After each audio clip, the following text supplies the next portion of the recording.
त्रेता युग का वह काल था जब धरती पाप और अधर्म से कांप रही थी। रावण, लंका का असुर सम्राट, अपनी शक्ति और अहंकार में इतना डूब गया था कि उसने स्वर्ग, धरती और पाताल तक में आतंक फैला दिया था। उसने भगवान विष्णु के अवतार श्री राम की पत्नी सीता का अपहरण कर लिया और उन्हें लंका ले गया। अब श्री राम अपने भाई लक्ष्मण, भक्त हनुमान और वानर राज सुग्रीव की विशाल वानर सेना के साथ सीता की खोज में निकल पड़े थे। श्री राम अपनी सेना के साथ समुद्र के किनारे पहुंचे, जहां से लंका दूर दूर तक फैले विशाल समुद्र के पार थी। सागर की गरजती लहरें मानो चुनौती दे रही थीं कि कौन इसे पार करेगा। सभी वानर वीर चिंतित थे। ये कैसा मार्ग था? जल के इस अथाह सागर को पार कर लंका तक कैसे पहुंचा जाए? राम जी ने समुद्र से मार्ग देने की विनती की। 3 दिन और रात तक उन्होंने तप किया, पर समुद्र ने कोई उत्तर नहीं दिया। तब राम ने अपने धनुष पर बाण चढ़ाया और समुद्र को सुखा देने की ठान ली। समुद्र देव डर गए और प्रकट होकर राम से क्षमा मांगी। उन्होंने कहा, प्रभु, मैं नियमों से बंधा हूं, मैं खुद राह नहीं बना सकता, पर यदि कोई मेरी सतह पर सेतु बनाना चाहे तो मैं उसे डुबाऊंगा नहीं। वानर सेना में 2 विशिष्ट योद्धा थे, नल और नील। वे विश्वकर्मा के पुत्र थे और उन्हें जल में तैरती हुई शिलाएं रखने की शक्ति प्राप्त थी।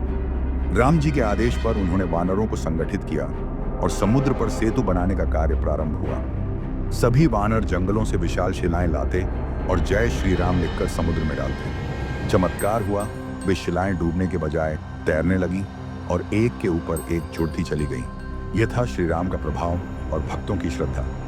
सेतु का निर्माण दिन रात चलता रहा। वानर, रीछ और गंधर्व मिलकर अथक परिश्रम से कार्य में जुटे थे। कहीं नल शिलाओं को जोड़ रहे थे, कहीं नील उन्हें सीधा कर रहे थे, तो कहीं अंगद और हनुमान दूर जंगलों से भारी पत्थर उठा ला रहे थे। हनुमान ने एक ही झटके में पर्वत उठा लाए। समुद्र की लहरों पर धीरे धीरे पत्थरों की एक पंक्ति बनती गई। 5 दिनों में लगभग 120 किलोमीटर लंबा सेतु तैयार हुआ। यह पुल इतना मजबूत था कि उस पर लाखों वानर दौड़ सकते थे। यह था राम सेतु, जिसे सेतु बंधन भी कहा जाता है। जिस दिन सेतु पूर्ण हुआ, उस दिन समस्त वानर सेना ने जय श्री राम के उद्घोष के साथ समुद्र पर कदम रखा। यह दृश्य अत्यंत रोमांचक और भावुक था, जैसे देवताओं की सेना धरती पर उतर आई हो। सेतु पार करते हुए सबसे आगे स्वयं श्री राम थे, धनुष बाण धारण किए, तेजस्वी और शांत। उनके पीछे लक्ष्मण, फिर हनुमान, अंगद, जामवंत, सुग्रीव और लाखों वानर वीर। समुद्र मानो स्वयं मार्ग दे रहा था और बादल पुष्प वर्षा कर रहे थे। लंका दूर से दिखाई देने लगी, सोने की नगरी, रावण की अहंकार पूर्ण गाथा। पर राम की सेना में उत्साह था, शौर्य था, धर्म का बल था। हनुमान ने लंका के चारों ओर चक्कर लगाकर सुरक्षा की स्थिति को देखा और राम को सूचना दी। विभीषण, जो अब राम की शरण में थे, उन्होंने लंका के भीतर की राजनीति और रावण की कमजोरियों के बारे में बताया।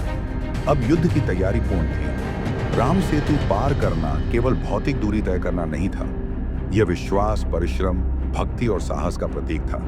यह सेतु दर्शाता था कि जब धर्म के साथ भक्त खड़े होते हैं, तब कोई भी समुद्र बाधा नहीं बन सकता। यह यात्रा थी एक राजा की अपने धर्म के लिए, अपनी पत्नी को वापस लाने, अधर्म को समाप्त करने और लोक कल्याण के लिए युद्ध करने की।